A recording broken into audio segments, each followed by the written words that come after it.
अस्सलाम वालेकुम। आज जुमा है, मई की 26 तारीख। पाकिस्तान में इस वक्त शाम के 7, भारत में 7:30 और यहाँ हमारे स्टूडियोज की घड़ियों में सुबह के 10 बज रहे हैं। वॉइस ऑफ अमेरिका वॉशिंगटन की उर्दू सर्विस से मैं हूँ खालिद हमीद, खबरों के एक बुलेटिन के साथ। पाकिस्तान की मईशत में गुज़श्ता एक साल में $30 अरब से ज़्यादा की कमी आई है। पिछले साल 30 जून को पाकिस्तान की मईशत का कुल हजम $375 अरब था, जो अब $341 अरब के करीब है। नेशनल अकाउंट्स कमेटी से मंजूरी के बाद जारी किए गए आदाद-ओ-शुमार के मुताबिक इस साल पाकिस्तान में फी कस आमदनी $1568 रह गई है, जो एक साल पहले $1767 थी।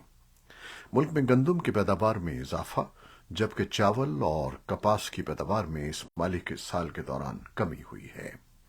जबकि बड़ी सनतों की पैदावार में भी साल 2022-23 में कमी रिकॉर्ड की गई है। पाकिस्तान की तरफ से इस माली साल में मईशत के 8.29% से बढ़ने की पेशगोई की गई है। Chief justice of Pakistan justice Umar Ata Bandial ने ऑडियो लीक्स के हवाले से कायम करदा हुकूमती कमीशन के क़याम के खिलाफ दायर दरखास्तों की समाअत के दौरान कहा है कि ऑडियो लीक्स कमीशन अदलिया के इख्तियारात में मुदाखलत है और इसके जरिए हुकूमत ने जजेस के दरमियान इख्तिलाफात पैदा करने की कोशिश की है। हुकूमत की जानिब से जस्टिस फाइज ईसा की सरबराही में बनाए गए 3 रुकनी कमीशन के खिलाफ दायर दरखास्त की समाअत करते हुए चीफ जस्टिस ने रिमार्क्स दिए कि तफ्तीशी इदारों का काम कमीशन को दे दिया गया है। अदालत ने इस बारे में समाअत मुकम्मल होने के बाद फैसला महफूज कर लिया और कहा कि इस बारे में जल्द शॉर्ट ऑर्डर जारी किया जाएगा। पाकिस्तान में ऑडियो लीक्स एक अरसे से जारी हैं, जिनमें मुख्तलिफ सियासतदानों, जजेस, सहाफ़ियों और आम लोगों के दरमियान होने वाली टेलीफोनिक बातचीत को आम किया जाता है। पंजाब की निस्बत पाकिस्तान के सूबे खैबर पख्तूनख्वा में साबिक वज़ीर-ए-आज़म इमरान खान और उनकी जमात पाकिस्तान तहरीक-ए-इंसाफ से पार्टी रहनुमाओं और ओहदेदारों की अलहदगी और उनके खिलाफ सिक्योरिटी इदारों की कार्रवाइयां न होने के बराबर हैं। एक रोज कबल विफाक में बरसर इख्तिदार पाकिस्तान डेमोक्रेटिक मूवमेंट में शामिल जमातों के रहनुमाओं ने वज़ीर-ए-आज़म शहबाज शरीफ के दौरे पेशावर के मौके पर इस सिलसिले में शिकायत की है।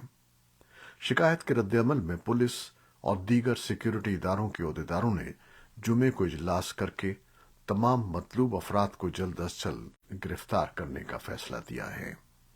तज्ज़ियाकारों का मौक़िफ़ है कि खैबर पख्तूनख्वा में पाकिस्तान तहरीक-ए-इंसाफ से मुंसलिक ज़्यादातर साबिक़ वज़रा, मेंबरान पार्लिमान और ओहदेदार सियासी मुस्तक़बिल का एक मुत्तफ़िक़ा फैसला कर सकते हैं, मगर यह भी कहा जाता है कि अफ़ग़ानिस्तान के मौजूदा सूरत हाल के पेश नज़र खैबर पख्तूनख्वा में पाकिस्तान तहरीक-ए-इंसाफ को मुतहर्रिक रखने की कोशिशें नज़रअंदाज नहीं की जा सकती। एमनेस्टी इंटरनेशनल और इंटरनेशनल कमीशन ऑफ ज्यूरिस्ट ने आज एक नई रिपोर्ट में कहा है कि तालिबान की सख्त पाबंदियों और ख़वातीन और लड़कियों के हुकूक पर गैर कानूनी क्रैकडाउन के मुमकिना जराइम पर बैनुल-अक़वामी कानून के तहत तहक़ीक़ात की जानी चाहिए, जिनमें इंसानियत के खिलाफ सिनफी जुल्म और सितम का जुर्म भी शामिल है।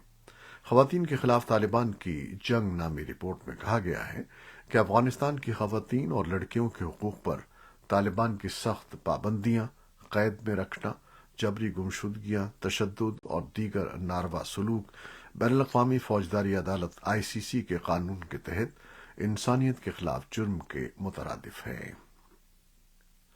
नॉर्वे की पनागुज़ीन कौंसिल के सेक्रेटरी जनरल जॉन एगलैंड ने काबुल में वज़ारत इक़्तिसादियात में तालिबान रहनुमाओं से मुलाकात की और अफ़गान ख़वातीन को बग़ैर किसी ताख़ीर के काम और तालीम के काबिल बनाने के लिए रहनुमा उसूलों पर जोर दिया। जॉन एगलैंड ने एक ट्वीट पर कहा कि 28 मिलियन अफ़गान बाशिंदों को फौरी तौर पर इमदाद की ज़रूरत है। उनका कहना था कि हमें फौरी तौर पर ख़वातीन के लिए अफ़गानिस्तान में सियासी और इंसानी हकूक़ की पेशरफ्त की ज़रूरत है और बैनुल-अक़वामी अतिया दहिंदगान इंसानी हमदर्दी के उसूलों के मुताबिक बड़े पैमाने पर इमदाद दोबारा शुरू करें। नई दिल्ली के इंसानी हकूक के कारकुनों और कानूनदानों ने गाय मुहाफिजों के हाथों मुबैना तौर पर अकबर खान नामी एक मवेशी ताजिर के कत्ल के मामले में राजस्थान की एक अदालत की जानिब से 4 मुलजिमों को 7-7 साल कैद और एक मुलजिम को बरी किए जाने के फैसले पर मायूसी का इजहार किया है। उनका कहना है कि यह सजा बहुत कम है। मुलजिमों को या तो फांसी या फिर उम्र कैद की सजा सुनाई जानी चाहिए थी। गाय के तहफ़्फ़ुज़ के नाम पर हुजूम के हाथों हलाक किए जाने वाले मुतादिद मामलात में ये दूसरा मामला है जिसमें सजा सुनाई गई है। वज़ीर आज़म नरेंद्र मोदी ने अपने मुतादिद बयानात और इंटरव्यूज में गाय के तहफ़्फ़ुज़ के नाम पर बेकसूरों की हलाकत की मजम्मत की है और इन जराइम में मुलव्वस अफराद को गैर समाजी अनासर करार देकर उनके खिलाफ कार्रवाई पर जोर दिया है। बांग्लादेश ने कहा है कि वो इंतखाबात में गैर कानूनी तरीकों या मुदाखलत को रोकने के लिए इक़दाम करेगा। जनूबी एशियाई मुल्क की जानिब से ये ऐलान अमरीका की जानिब से बांग्लादेशी शहरियों पर पाबंदी के इंतबाह के बाद सामने आया है। बांग्लादेश में सन 2014 और 2018 के आम इंतखाबात में धांधली और सियासी अपोजिशन को निशाना बनाए जाने के इल्जामात के बाद तशवीश में इजाफा हुआ है, जबकि वज़ीर आज़म शेख हसीना की हुकूमत इन इल्जामात की तरदीद करती है। बुध को अमरीका के वज़ीर ख़ारजा एंटनी ब्लिंकन ने कहा था कि वो साफ और शफाफ इंतखाबात को फ़रोग़ देने के लिए नई वीज़ा पॉलिसी का ऐलान कर रहे हैं।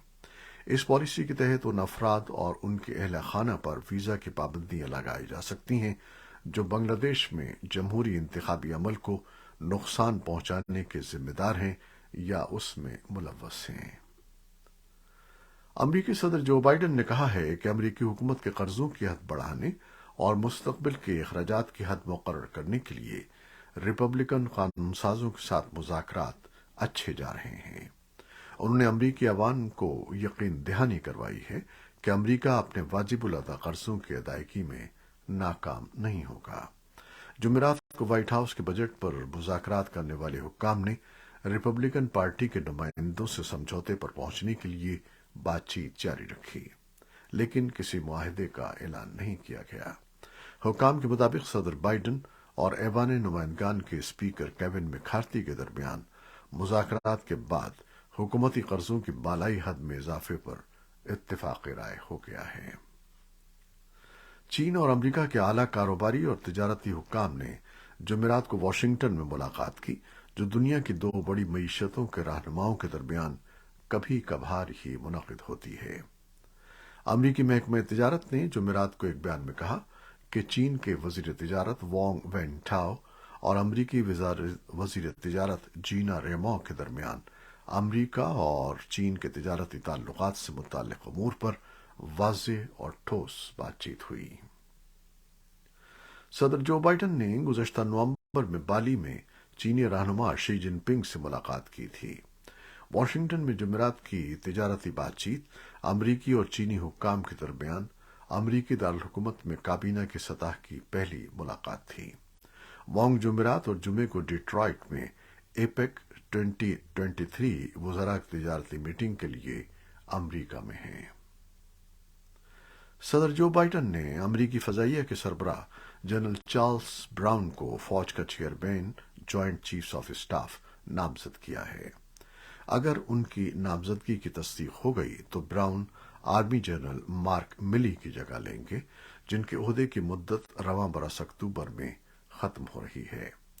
नामजदगी के मौके पर सदर बाइडन ने कहा कि जनरल ब्राउन ने दुनिया भर में हमारे इत्तेहादियों और शराकतदारों का एहतराम हासिल किया है, जो उनको एक काबिल एतमाद पार्टनर और हिकमत अमली का आला तरीन माहिर मानते हैं।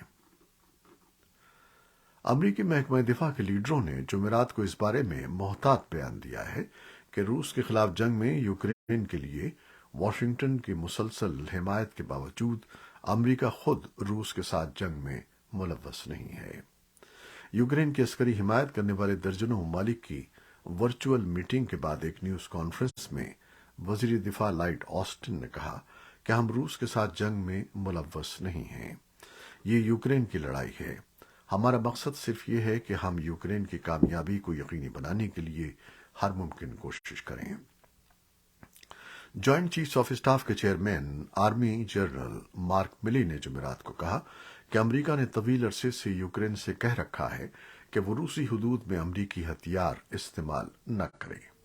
یہ یوکرین کی جنگ ہے، یہ امریکہ اور روس کے درمیان جنگ نہیں ہے، یہ نیٹو اور روس کے درمیان جنگ نہیں ہے۔ برطانوی وزارت دفاع نے جمعے کو یوکرین پر روس کے حملے کے بارے میں اپنی روزانہ کی خفیہ اطلاعات میں کہا ہے کہ روس نے کم از کم 20 سالوں سے روسی نیم فوجی گروپوں کا تجربہ کیا ہے۔ وزارت نے کہا کہ یوکرین پر روس کے حملے کے بعد سے خاص طور پر جزیرہ نما کرائمیا میں کچھ نیم سرکاری فوجی گروپوں کو فوج کے باقاعدہ ریزرو یونٹس کی حیثیت دی گئی ہے۔ روس کے زیر قبضہ کرائمیا کے رہنما سرگئی ایکسیونوف خطے میں ان فوجی گروپوں کو تشکیل دینے میں اہم کردار ادا کر رہے ہیں۔ یوکرین نے روس کے 10 میزائل اور 20 ڈرون مار گرائے ہیں، جبکہ ان حملوں سے ایک آئل ڈیپو متاثر ہوا ہے۔ صدر ولادیمیر زیلنسکی کے دفتر سے جاری ہونے والے بیان کے مطابق روس نے جمعرات اور جمعے کی درمیانی شب شمال مشرقی شہر خارکیف میں کئی حملے کیے، جس کے باعث وہاں موجود ایک آئل ڈیپو متاثر ہوا۔ دوسری جانب یوکرینی فضائیہ کا کہنا ہے کہ رات بھر جاری رہنے والے حملوں میں روس نے مجموعی طور پر 17 میزائل داغے اور 31 ایرانی ساختہ ڈرونز کا استعمال کیا۔ یہ تھی وہ خبریں جو فیس بک لائیو پر ہم نے آپ کے لیے پیش کی۔ ہماری ویب سائٹ، یوٹیوب اور پوڈ کاسٹ پر یہ بلیٹن آپ کے لیے پیش کیا جاتا ہے۔ بہجت جیلانی کے ساتھ خالد حمید کو اب اجازت دیجیے۔ اللہ حافظ۔